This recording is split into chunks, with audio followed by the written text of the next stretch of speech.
Welcome to the North Group podcast. At North Group, we are invited into organizations to influence leadership and organizational behavior. It is absolutely fascinating work. Today, we invite you into one of those conversations.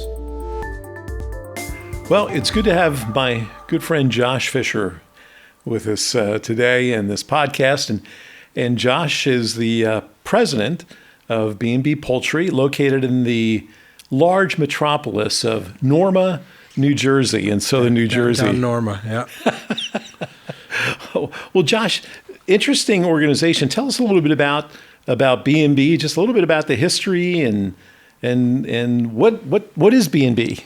Well, first, it's a pleasure to be here with you today, Daryl. Yeah. With North Group, B&B Poultry Company, and we are a processor of fowl and fresh chicken products. We've been there since 1945. We have deep connections here into the Lancaster region, as much of our supply comes from this area. And I do spend a good amount of time here.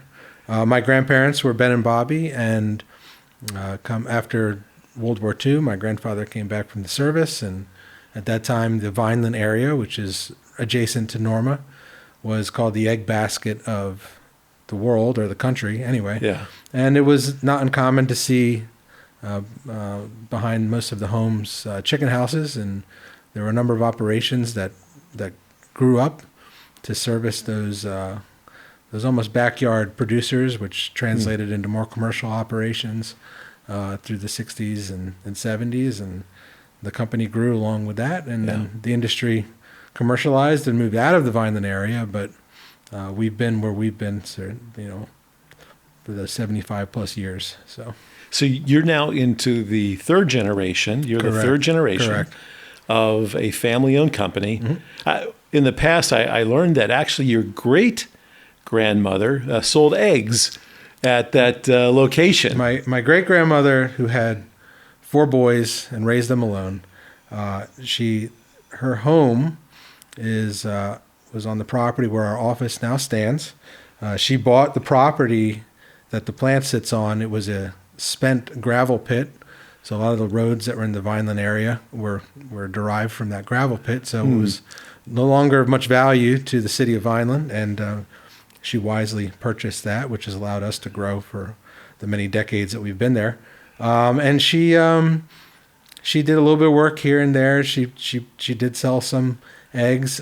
She also notoriously, although there's fewer people that remember it, during the Prohibition era, had Ma Fisher's Bar in the basement that I believe my grandfather and his brothers probably helped with. So he worked for the Civil Corps and during the New Deal, and helped build the state park, which is right down the road, called Parvin State Park. And so there's a lot of history with my family on the parcel of land that we occupy the business. Yeah. And B&B came from? So Ben and Bobby. So my grandparents, obviously Ben. My grandmother's name was Dorothy, but she was raised in Brooklyn, and she raised her brothers. I think she had 3 brothers, pretty much to herself, and they called her Bobby. So for the entirety of her life, everyone called her Bobby. Actually, I only knew her as Bobby. Dorothy was sort of an after fact. So Ben and Bobby created B&B in 1945, and my father joined after his collegiate years at Tufts University, and now I am at the helm. Yeah, that's great. That's great. And you have quite the facility down there. Tell us a little bit what you can about the organization. It's interesting in terms of, you drive down there, and it's a significant modern processing plant. Very impressive. It has grown substantially over the years. It started from pretty humble roots, pretty ramshackle structure that my grandfather most likely built with his bare hands out of cinder block. I'm sure there's some foundations that are there that are about 1 score deep that are still within the building. So sometimes when we do some construction work, we're a little gingerly about disturbing the ground of some of those older parts of the plant. But my father undertook pretty major expansions of it in the 70s and 80s, and also in the mid 90s. And then we have done so since I joined the business, to, well over 150,000 some square feet of processing facility and office space. And yeah, we're driving on the road. You would not necessarily know it's tucked back there. And we keep the facility pretty manicured. I mean, from the street, it's we invest quite a bit in the landscaping and the appearance, because we are in a residential neighborhood actually, and so we try to keep the appearance of what is essentially a poultry processing plant, as manicured as we can for the community that we happen to reside in. I think that's one of the things that has impressed me as I've gotten to know you, your father, and the business is your care, not only for the people that work there. It's a very family-oriented company. Some of the longest-term employees are there for, 30-some years? 40 years. Almost 40 years cases. now. Yeah. Certainly people that have made their careers and really, spent their lives with us. And likewise, I mean, people that, I'm in my, soon to be mid 40s here, but individuals who I have known since I was, working years younger than legally I should admit to. So, and so it's been a real family venture. Yeah, no, absolutely. Well, you have a family of your own. Tell us a little bit about your family, and interested in. I'm sure our listeners will be interested. Yeah, as a late bloomer, I have a 2-year-old. My wife Rachel is a physician. She practices in Voorhees, New Jersey, working with adolescent and pediatric patients in women's health. My wife is 37 weeks pregnant, and a boy is on the way. So, if a phone call, we end this podcast rings early in the middle of the podcast, Daryl, you may be speaking to the wall, because I may be hitting the road in rapid fashion. But I think we'll hopefully get through this whole conversation first. So. Yeah, anytime now. Anytime. No, that's great. Well, Josh, tell me a little bit about you talked about, this has been a family business. Mm-hmm. Tell me a little bit about your journey. Yeah, I grew up in Vineland, which is about an hour south of Philadelphia. It's close enough to, the shore and to the city to be, convenient, and the business. And, it was my grandfather and my father. And at a very young age, spending time down there with my dad. So I was pretty programmed from a young age that, this is it. My grandfather would sit at the holiday dinner table and look at me and say, like, don't you want to take Grandpa's business and this and that? So yeah, as a very impressionable young kid, I went through high school and worked, every summer, worked, weekends, and I think I wrote my college admission essay kind of along the lines of like, I already know what I want to do. I need to go to college. I want to go to college. I want to pick up the skill sets I need. And, I have the advantage to knowing what my path is. And, looking back on that, that was based on, the experiences I had to that date. Yeah. And never really experienced anything else. So in college, my eyes opened a little bit to the wider world. And I did not go right back after college. I did some internships in Boston my junior year, and I started looking at some things in the financial services field and in the investment management field. And I'm a graduate of Ithaca College in Ithaca, New York. Great college town, great school. Really enjoyed my time. Close and convenient to nothing. So not the easiest place necessarily to go on, recruiting trips and interviews. But in the end, I did. There was a company that came to the campus and recruited and got a job. When I graduated in Boston, doing. Kind of reminds me of Chandler Bing from Friends. I mean, really punching keys, data entry in the financial services field. So what was your major?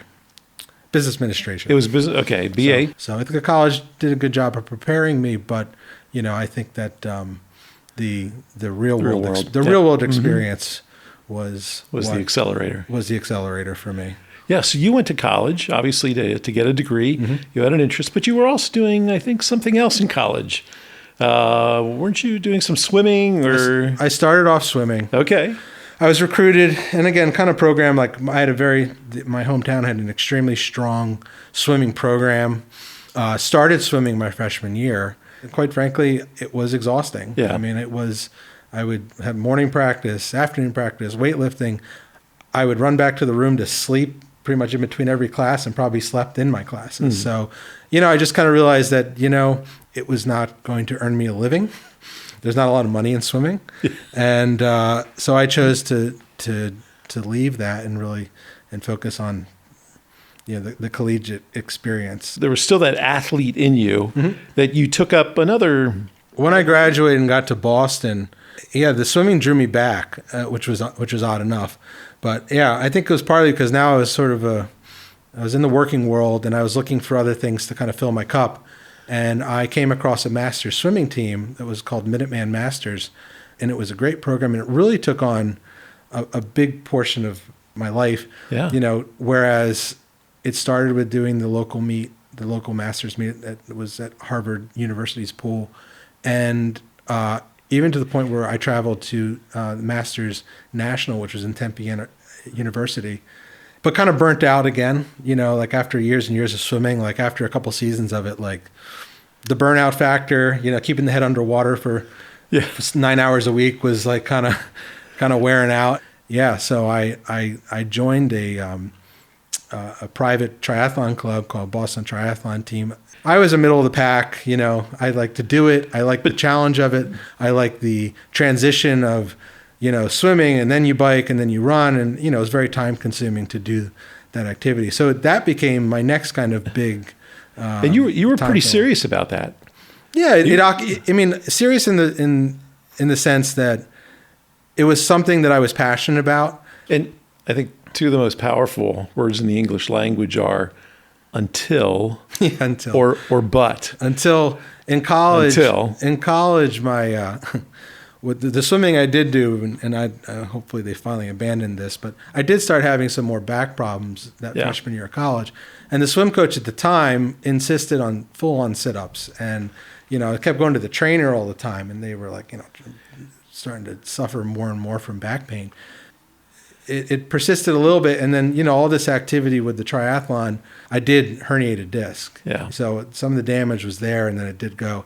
And unfortunately, even though I fought it and had some epidural shots, long course running, even the cycling, it became apparent, in around 2005, 2006, that again, it's like I wasn't making my living being a weekend triathlete, and the amount of having difficulty sometimes just sitting and walking and having my back spasm, where it was apparent okay, I think unfortunately this is not going to be a thing I can continue to do. I did get up to a half Ironman, and then that was that cured me of any desire of going any longer than that. So. Well, and I remember as we talked a little bit about your past, that there was a significant disappointment in that, and my hope was not obviously to be a professional marathoner or triathlete, but there was a significant disappointment that actually led you to something else. And what's that something else, Josh? So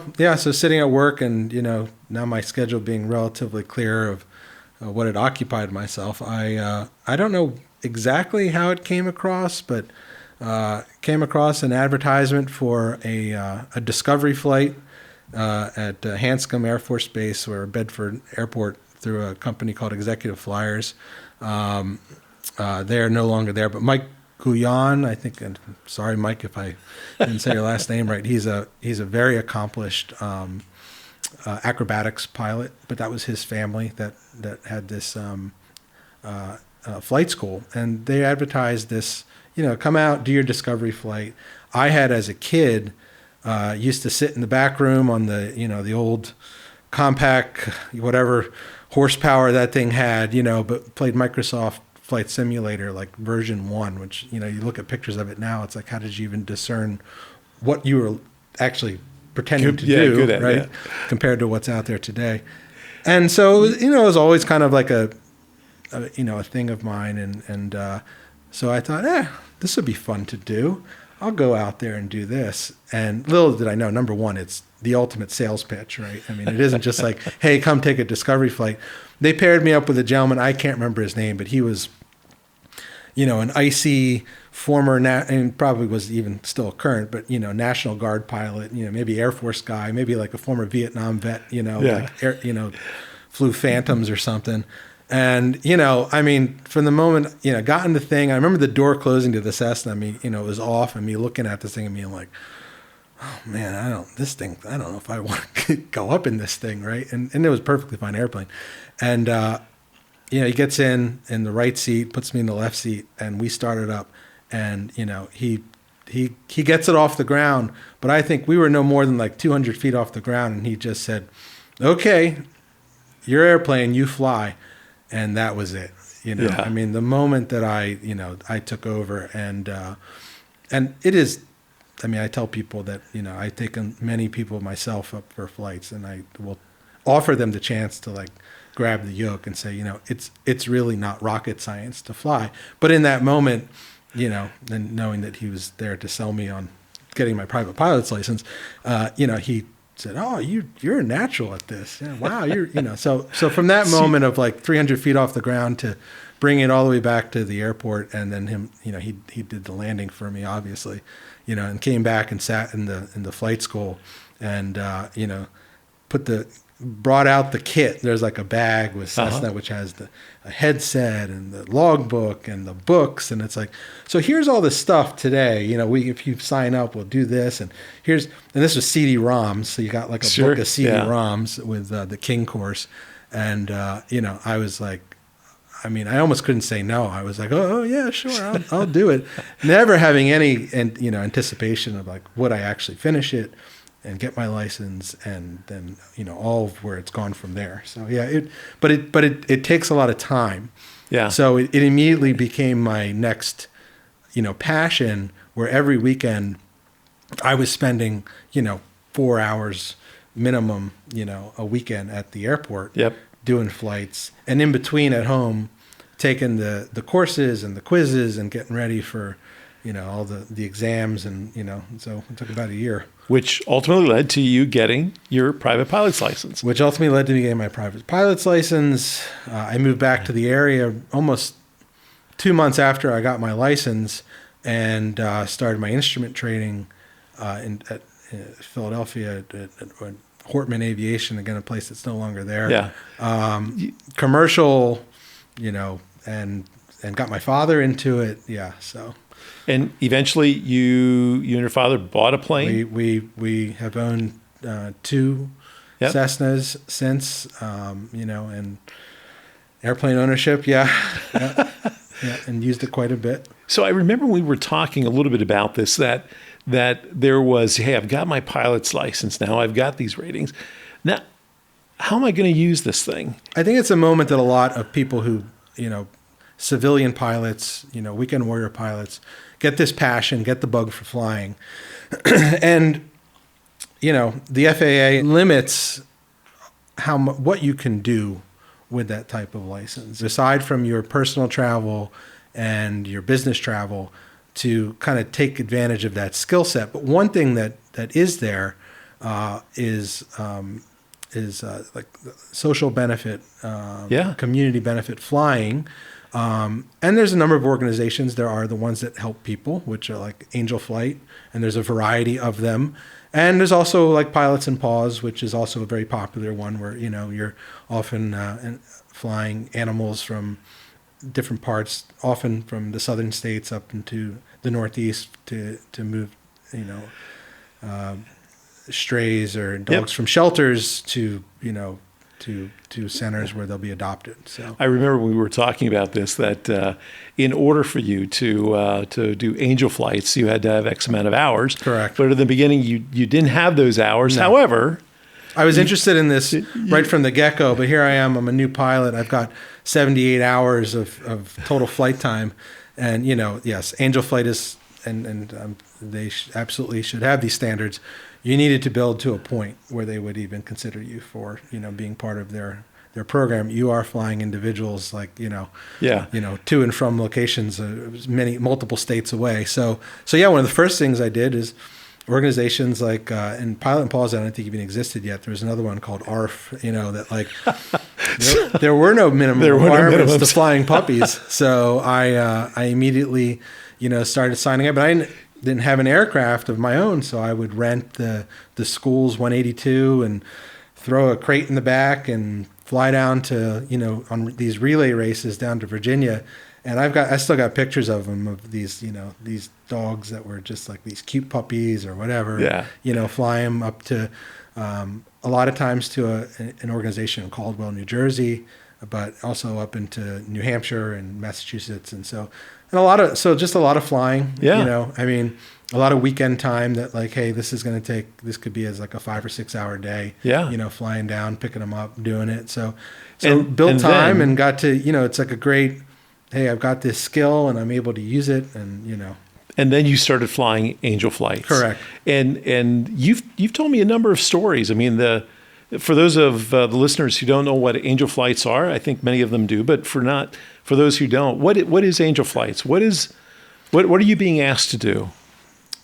Angel Flight is they're almost like a matching service. So there's individuals who need to travel for medical necessity, for recurrent treatment, for a variety of reasons, not just cancer, and often either through it's an economic burden to have to travel that frequently. They may or may not be able to subject themselves to commercial travel. They may be immunocompromised, or just quite frankly, they live in places that are just too far. Yeah.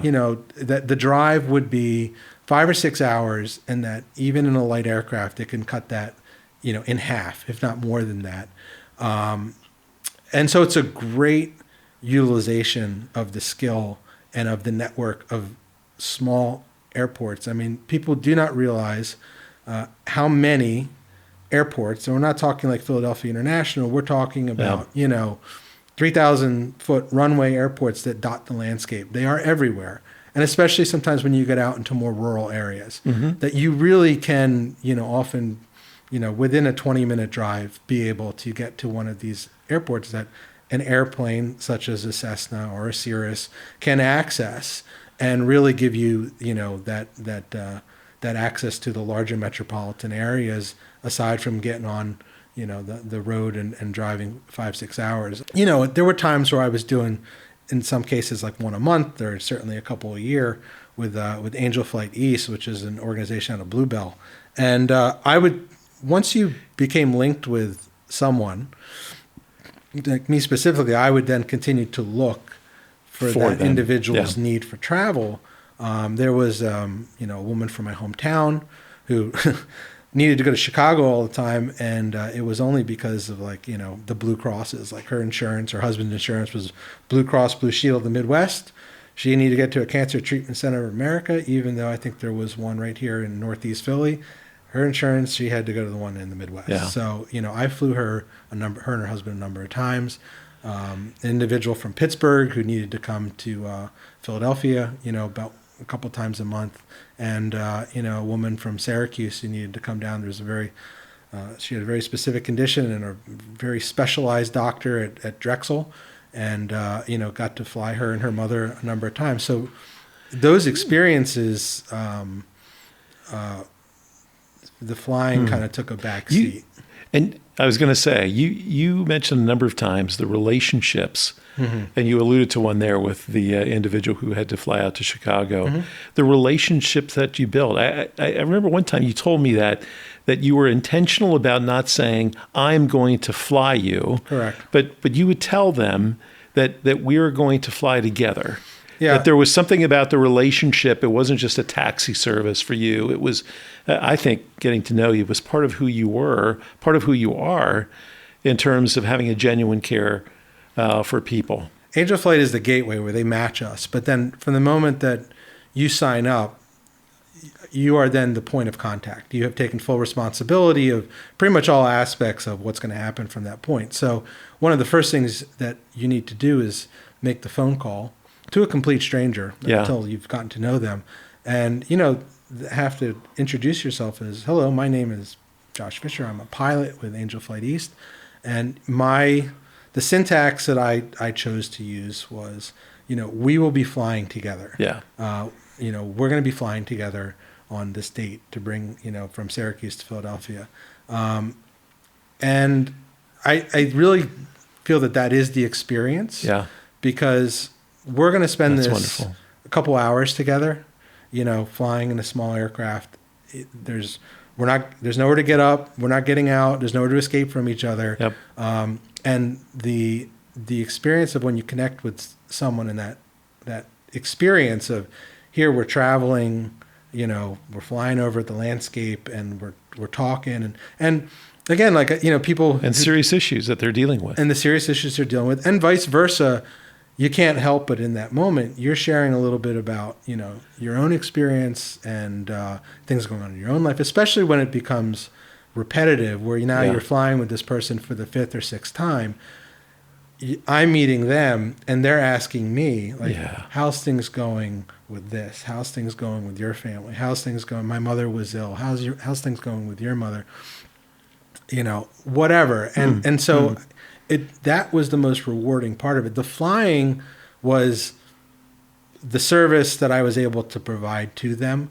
But again, it was more the rewarding aspect of it was the personal connection that I think that I didn't anticipate when I first looked to get into it. I thought, I want to fly, and I want to utilize my skill, and I want to fly places. And what really brings you back, and I know this, if you look at any of the materials or listen to some of the pilot stories on any of these Angel Flight East that they have on their website, I'm speaking and the same storyline and the same, repeating a lot of what other of my fellow pilots will say, is that it's the connection that you make with individuals when you share this kind of unique experience, often for the people too that are flying with you. Like, most people are not hopping in 4-seat airplanes all the time and traveling, right? So, and again, to people who typically don't know what the experience is like, it's relatively boring, right? Yeah. I mean, like, it's just not unlike your commercial travel. Like, I'm active as a pilot, getting us off the ground and getting us up. And then these light aircraft are pretty sophisticated and have pretty sophisticated autopilots. We're on autopilot, and my job at that point is to listen to air traffic control every so often and talk to them and make sure that the plane is doing what it's supposed to, and we're following the course. But there's a significant amount of time in between there where we've got a couple hours together. So, it's pretty benign, and then it gets busy again when we get ready to arrive. But otherwise, it is just a captive environment. Yeah. So, and I remember one story you told me about a gentleman that you had built a relationship up with, and correct me if I'm wrong, that you knew that next flight, or the flight that you were on, was going to be... I forgot I told you about that one, yeah. His last flight. Yeah, there was an individual who, and again, it depends how they're described on the flight board, but this individual essentially, like, he was nearing the end of his journey. He was terminal, and he had requested, this compassion flight. Someone else had brought him up from the Virginia area to the Philadelphia area so that he could visit with family members. Mm-hmm. And I was taking him home. Yeah.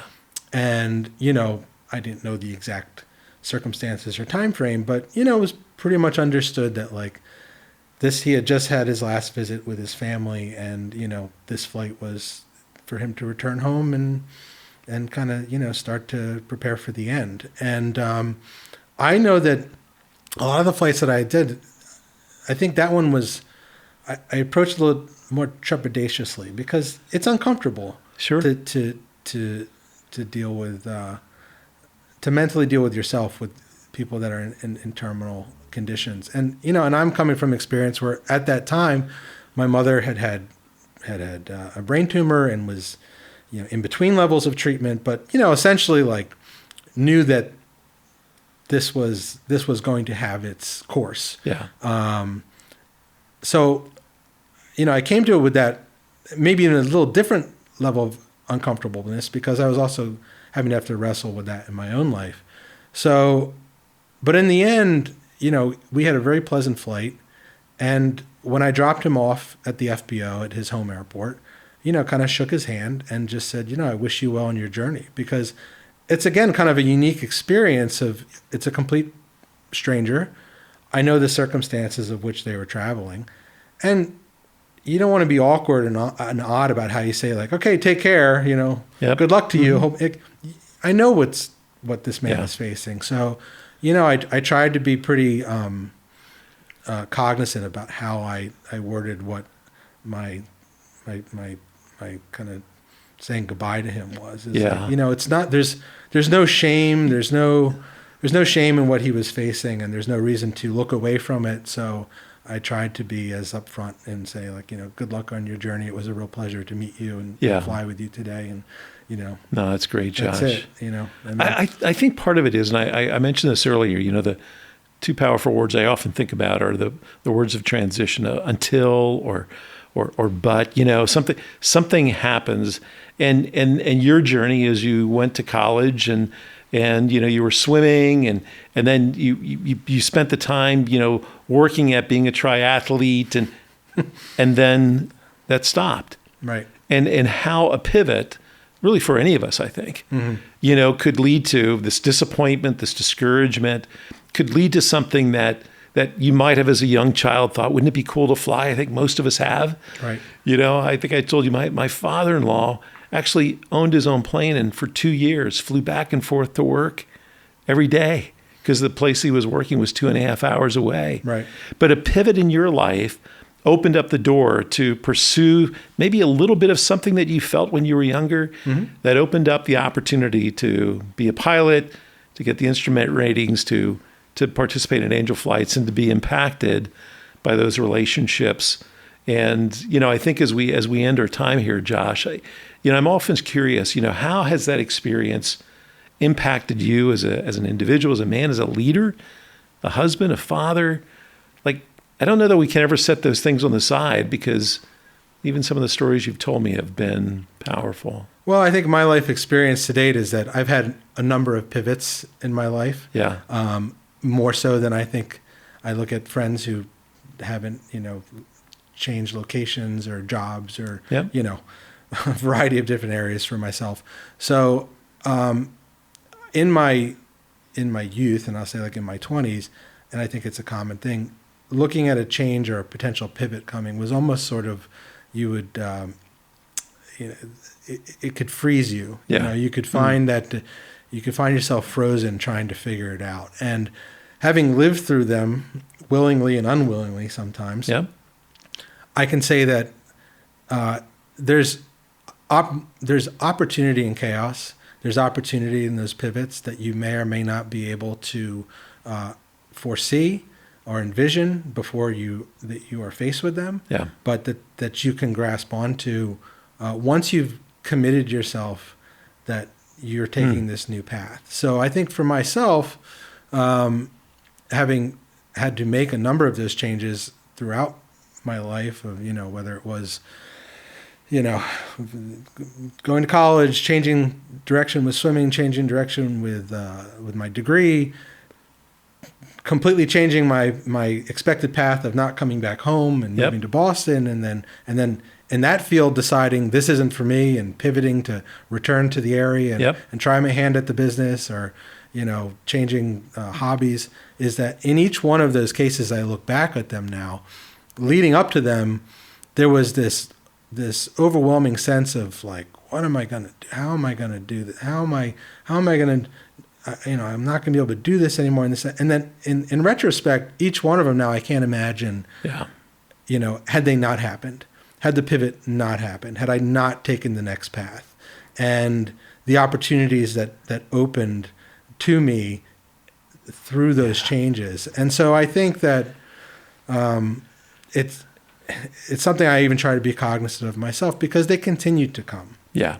Right. Whether it's transitions in now a family business, from generational changes and huge shifts, even for me personally, to the individuals who, my father and his partner, who ran the business as long as I was a kid and throughout, to seeing their retirement, and changes within the organizational structure, my life and my family, and welcoming one child and now another child, leading up to all of them, there's a sense of like, this, oh man, how am I going What's to handle next? this? Yeah. How am I going to handle this? And to remind myself that, they're not things to be afraid of.